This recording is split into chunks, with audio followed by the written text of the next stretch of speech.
नमस्ते एवरीवन। पिछले एपिसोड में हमने जाना स्ट्रेस हमारे जीवन में क्या क्या कर सकता है और कितना परेशान हमें करता है स्ट्रेस में रहना। स्ट्रेस के साथ हमने ये भी देखा कि स्ट्रेस अच्छा भी है, जैसे यूस्ट्रेस, और जब डिस्ट्रेस में आते हैं तो हम कितने ज़्यादा परेशान होते हैं और शारीरिक और मानसिक बीमारियों को न्योता दे देते हैं।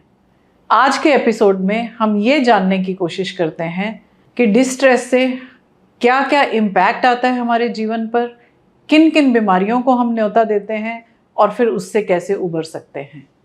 तो डॉक्टर महेश परीख हमारे साथ हैं, जो कि एक बहुत जाने माने साइकेट्रिस्ट हैं और साथ ही साथ स्पिरिचुअलिटी भी प्रैक्टिस करते हैं। हम देखते हैं उनका पॉइंट ऑफ व्यू क्या है इस बारे में।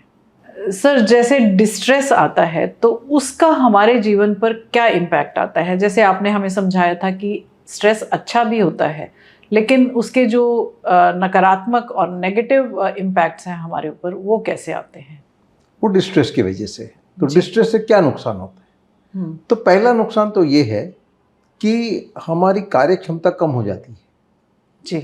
जब हम अपसेट होते हैं तो काम में मन लगता है नहीं, हम भूल कर बैठते हैं। तो हमें काबिलियत है, लेकिन क्योंकि हम परेशान हैं उस काबिलियत का हम इस्तेमाल नहीं कर सकते हैं। जैसे इसके वजह से हमारा कभी अंडर डूइंग होता है, कभी ओवर डूइंग होता है, कभी नॉन डूइंग होता है। जैसे समझो कि किसी विद्यार्थी को परीक्षा नज़दीक आ रही है, काफ़ी कुछ पोर्शन करना बाकी रह गया है, तो वो टेंशन में आ जाता है, तनाव में आ जाता है। तो जो परीक्षा नज़दीक आ रही है वो स्ट्रेस है जी। उसको जो टेंशन हुआ वो डिस्ट्रेस है, और उसके वजह से वो अभी कंसंट्रेट नहीं कर पा रहा है, वो उसका अंडर परफॉर्मेंस। सो डिस्ट्रेस की वजह से कंसंट्रेशन लूज कर देते हैं। जी। या फिर अगर कोई एम्प्लॉई है वो भूल करता है तो बॉस उसको डांटता है, अगर वो घबरा गया तो अपने काम में और ज़्यादा भूल करेगा। जी, गलतियां होंगी, गलतियां होंगी। जी। या फिर कोई घरेलू गृहिणी है, उसको काफ़ी सारे काम करने हैं, समय बहुत कम है, तो घबरा जाती है, घबराहट में तोड़फोड़ होने लगती है, उसी का काम बढ़ जाता है।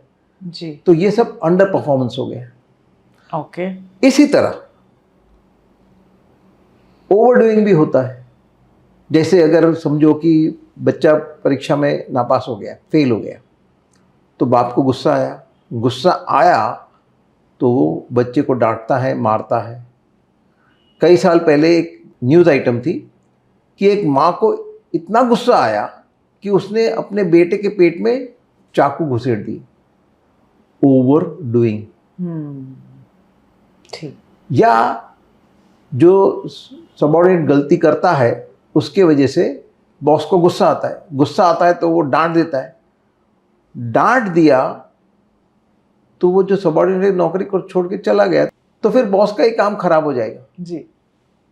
या पतिदेव ऑफिस से लेट आते हैं तो पत्नी को गुस्सा आता है, तो गुस्से में खाना परोसने के बजाय वो लेक्चर परोसती है। ये सब एग्जाम्पल है ओवरडूइंग के। जी। जी। इसी तरह नॉन डूइंग होता है कि कोई विद्यार्थी परीक्षा में फेल हो गया, वो स्ट्रेस है, उसके कारण वो उदास हो गया। उदास हुआ तो उसने पढ़ाई छोड़ दी, ड्रॉप आउट हो गया, नॉन डूइंग। जी। या किसी का बिजनेस अच्छा नहीं चल रहा है, वो स्ट्रेस है, उसके वजह से वो उदास होता है, तो उदास हुआ तो उसने बिजनेस ही बंद कर दिया। जी। ये नॉन डूइंग हो गया।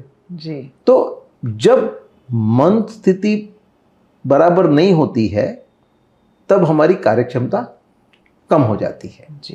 काबिलियत है जी, वो उपयोग में नहीं ला सकते हो। जी। तो मैं इसी बात को अनपैक करने की कोशिश करती हूँ।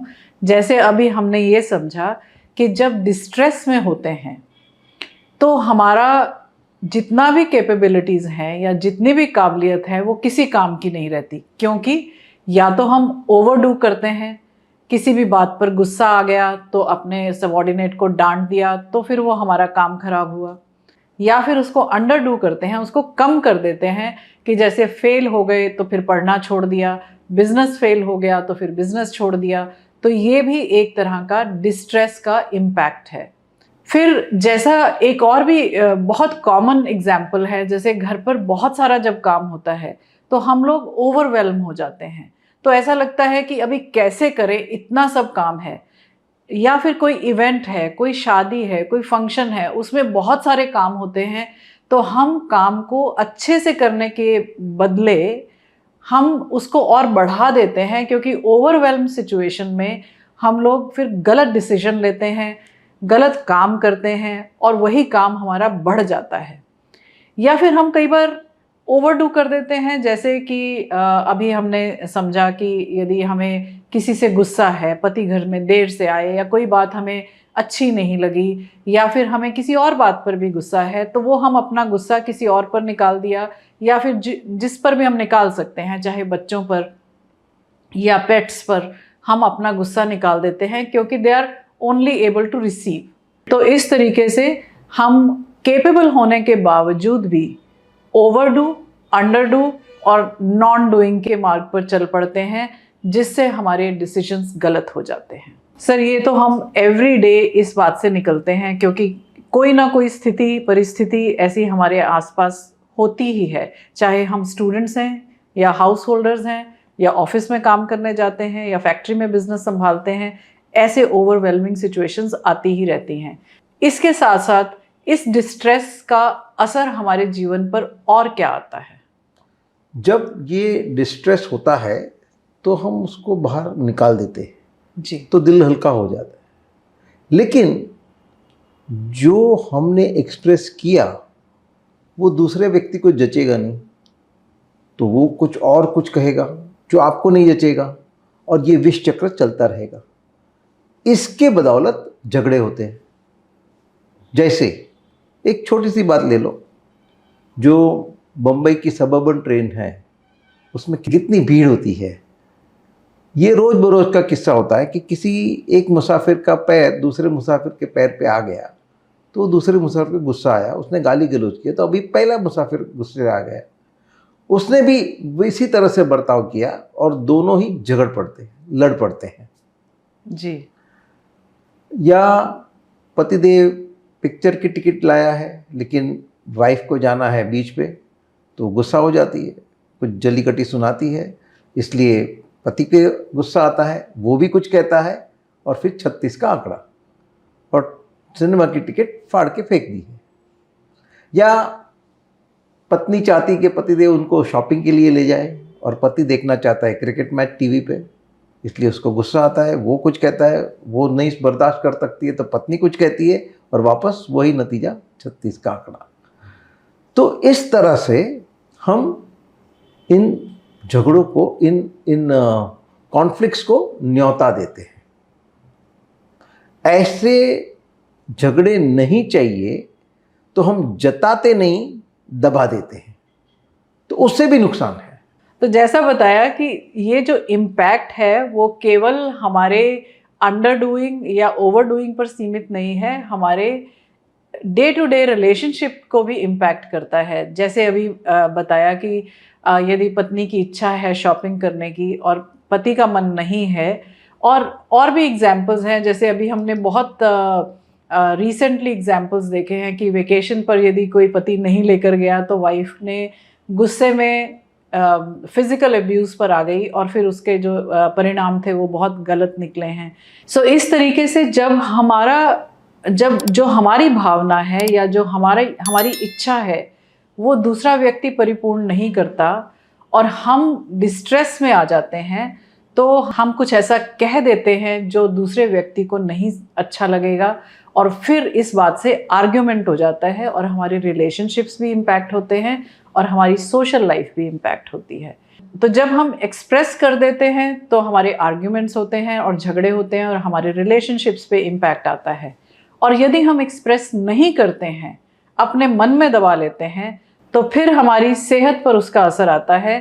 तो इसके बारे में और डिटेल्स में जानेंगे कि इन बीमारियों को, जिन्हें साइकोसोमैटिक कहा जाता है, उनका जन्म कैसे होता है और उनको हम आगे कैसे हैंडल कर सकते हैं? जी सर, साइकोसोमैटिक इलनेसेस का जेनेसिस क्या है?